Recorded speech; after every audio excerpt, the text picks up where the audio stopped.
Now listen to the tape and answer the questions. Hello?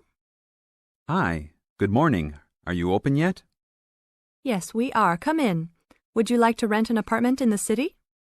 Well, kind of. I'd rather rent one near the harbor if possible.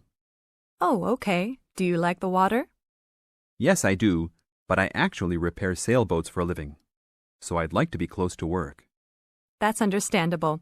We all want to live close to work. Well, I think I have something near there. How many rooms would you like? Just one. I'm alone. But I would like to have an extra room for my dog. So you'd like 2 rooms and an apartment that accepts animals. Here's one. It's 1 block up from the harbor and renting for $445. How's that? That's perfect. Just what I was hoping to pay. What floor is it on? Floor? Oh, it's on the 12th floor. That's too high. I'd like to be on the first or second floor so that I don't have to use the elevator. My dog, he's scared of them. Oh, well then, that's a little more complicated. Let me make a few calls. Okay, I think I found a couple more for you. Here's one that might suit your needs. How much? $395 a month. That's cheap. But it's only a 1-bedroom, a large one, but it's still just 1 room. Oh, well, regardless of whether the room is small, I still need a separate room for my dog. What else do you have?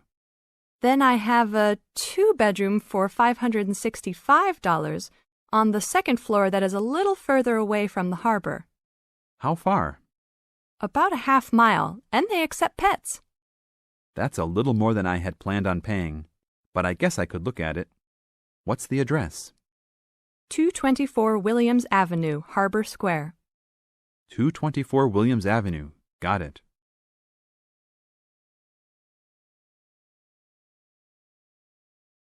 Now look at questions 7 to 10.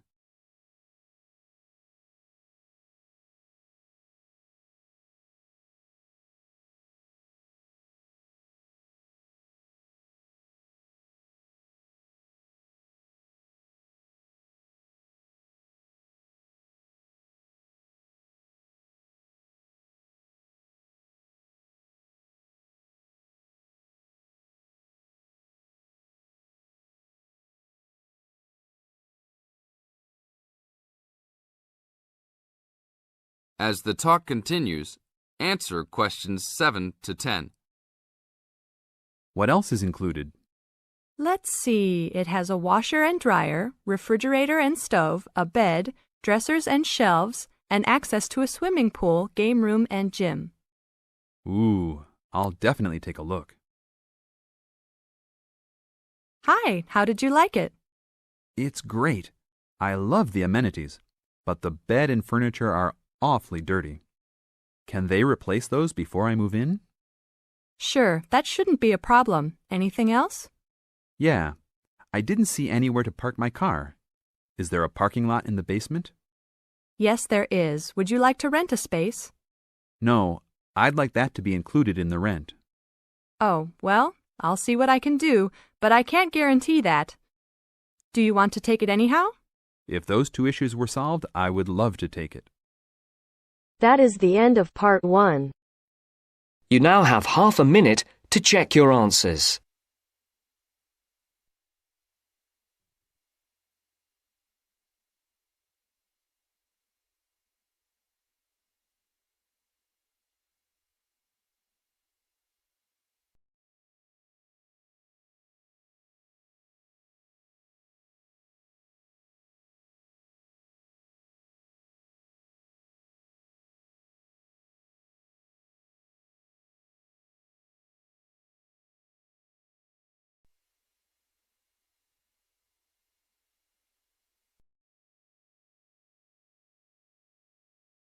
Now turns to part 2.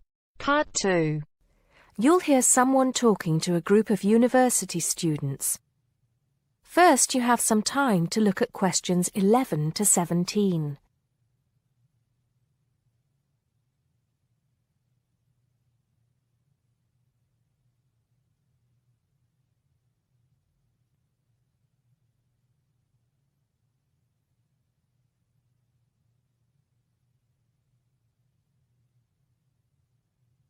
Now listen carefully and answer questions 11 to 17. Good morning, everybody, and welcome to Upton University. I hope you are settling in and beginning to find your way around. I know how confusing it can be when you start life at university, and that's why we have Freshers Week to help you find your feet. Before I go any further, I should perhaps introduce myself.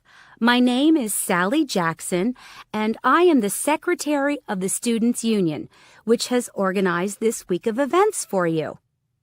You will usually find me in the office on the first floor of this building when I'm not attending lectures. Anyway, down to business. Of course, there are a few things that you are obliged to get done during your first week here.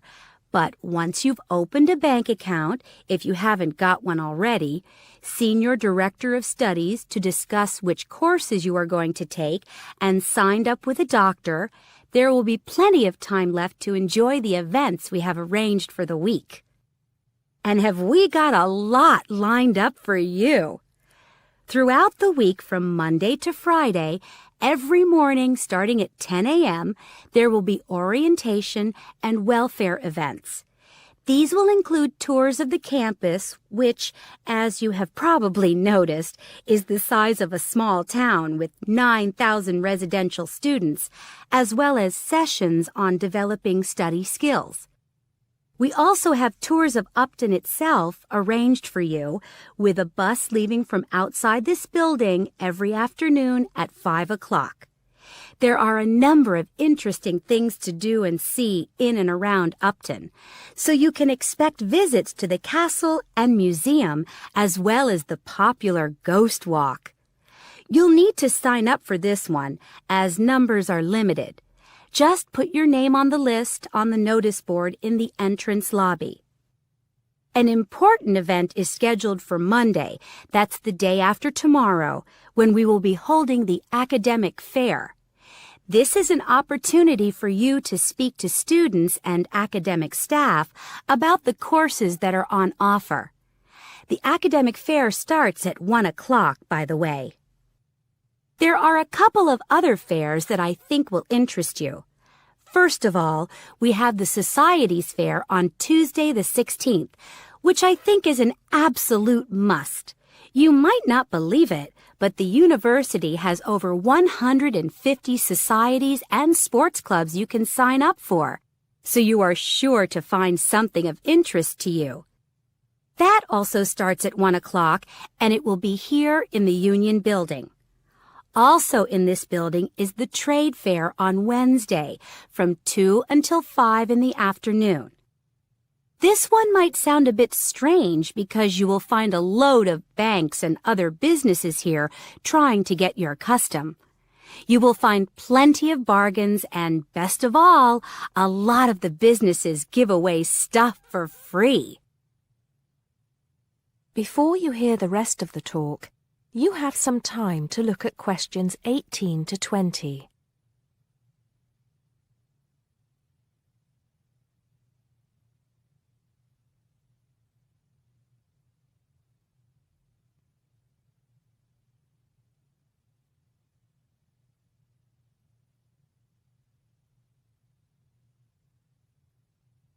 Now listen and answer questions 18 to 20. We've also got a great entertainment program lined up for you, starting tonight with our welcoming party.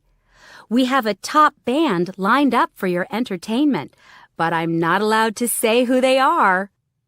All I can say is that I am sure you will not be disappointed. So come along to Blackmore Hall at 9 o'clock this evening to get your university experience off to a flying start. Just one point. I'm afraid this event is limited to freshers only. Because of space restrictions, you can't bring a friend tonight. Sorry about that. There's more fun and games on Monday in the Cotswold Theater here on campus. We have booked two of the cleverest comedians in the country, Paul Frazier and Jenny Brown, for a 3-hour show. Paul has assured us that he and Jenny have packed the show with new material, and as they always get rave reviews for their shows, I think we can look forward to an evening of great entertainment.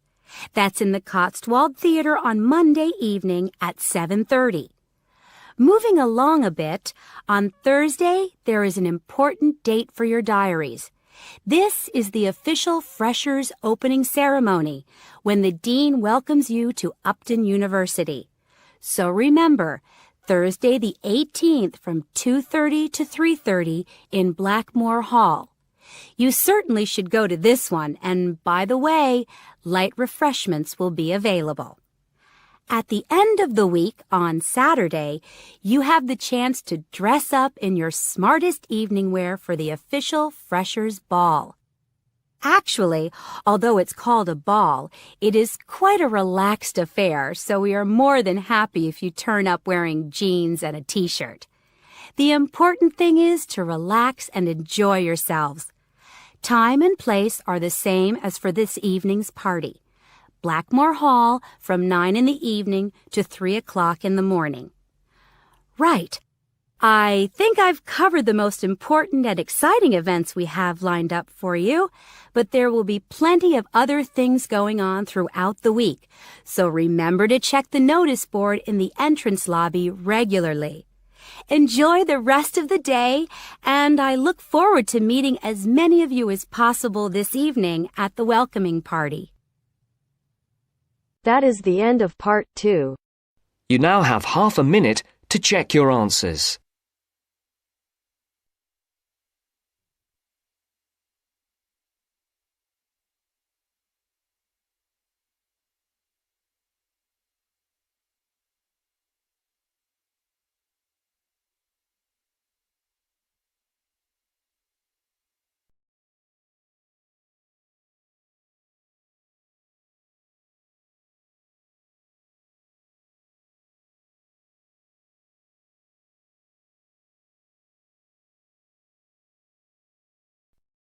Now turns to part 3.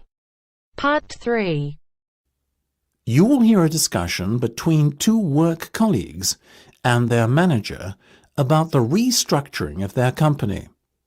First, you have some time to look at questions 21 to 25.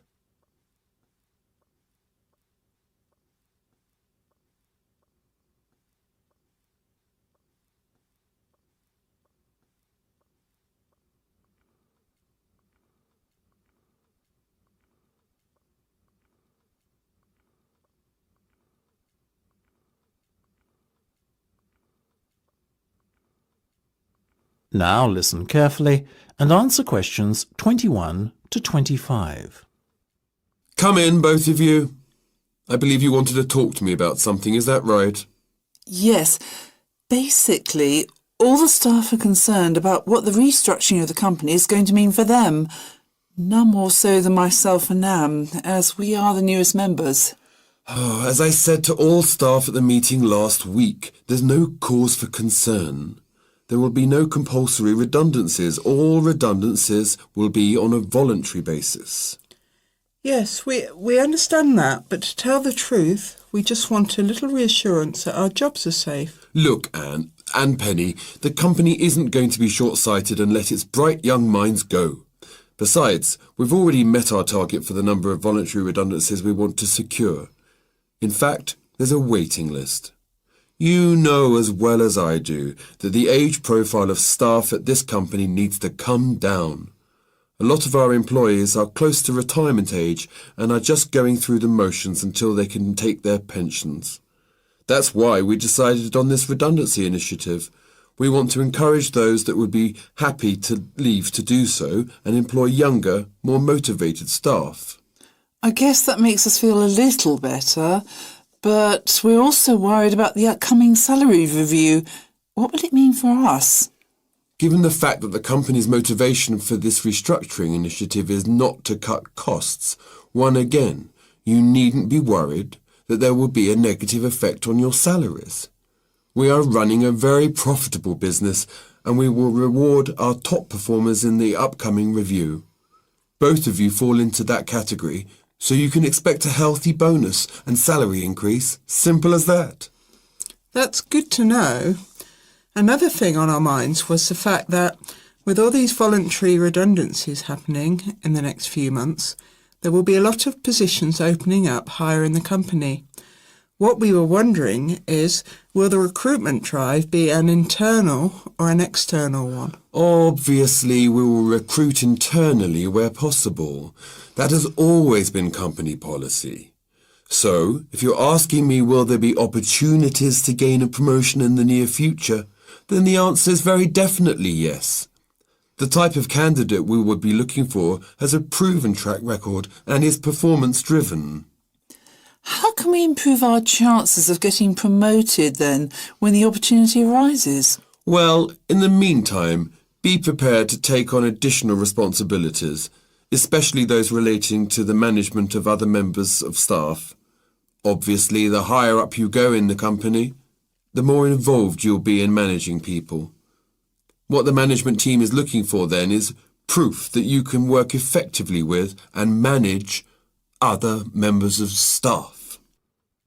Before you hear the rest of the discussion, you have some time to look at questions 26 to 30.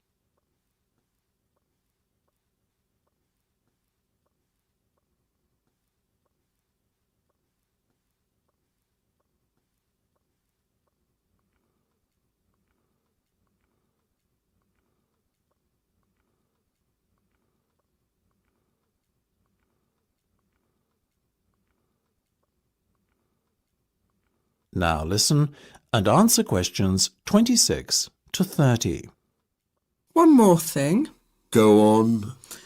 This project you've given us to manage, is it a test of our abilities? I guess you could say it is a test of sorts, but look at it more as a chance for you to prove yourselves. Actually, now that I have you both here in private, can we talk about that a bit? Of course. OK, Penny, let's start with you.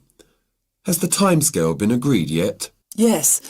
You said we have a total of 8 weeks to bring the product to launch. So we've decided to allocate 3 weeks at the beginning to product research and prototype testing. Very good.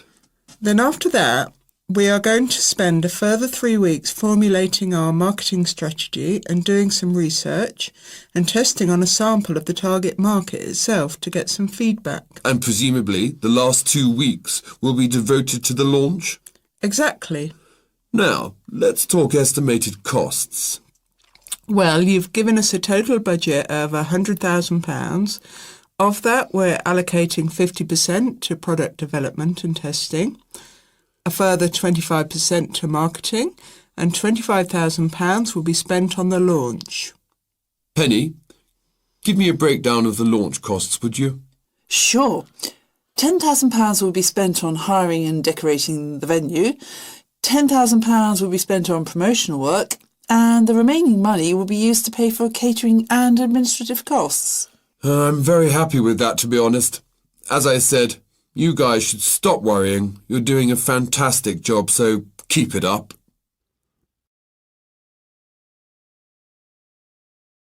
That is the end of part 3. You now have half a minute to check your answers.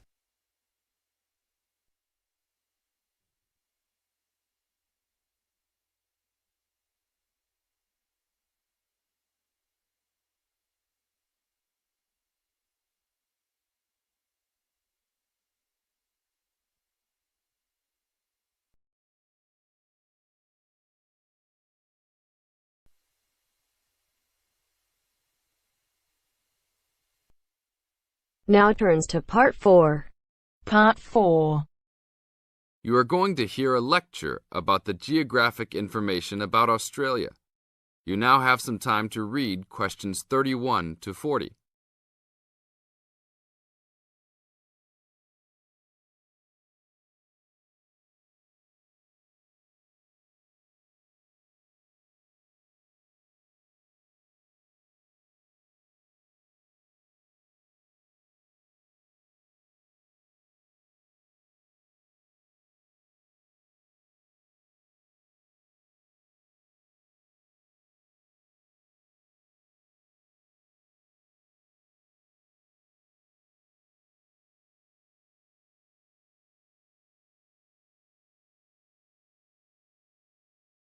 Now listen to the lecture and answer questions 31 to 40 by choosing the best answers from the choices.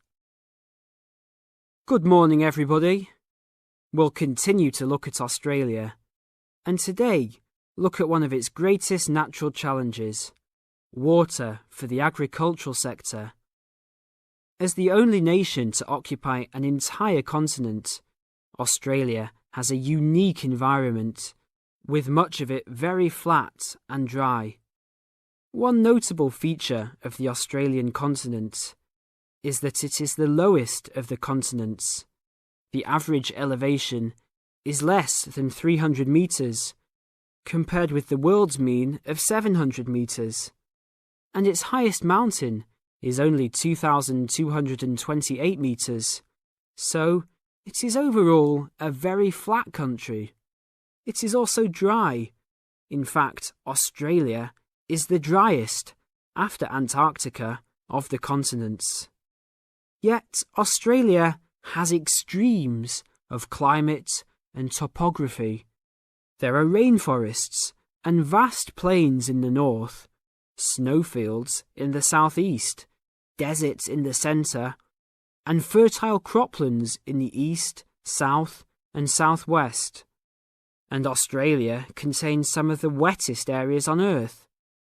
In western Tasmania and on the northern Queensland coast, but half of the continent has an annual rainfall of less than 300 millimetres each year, and only 20% has more than 600 millimetres each year.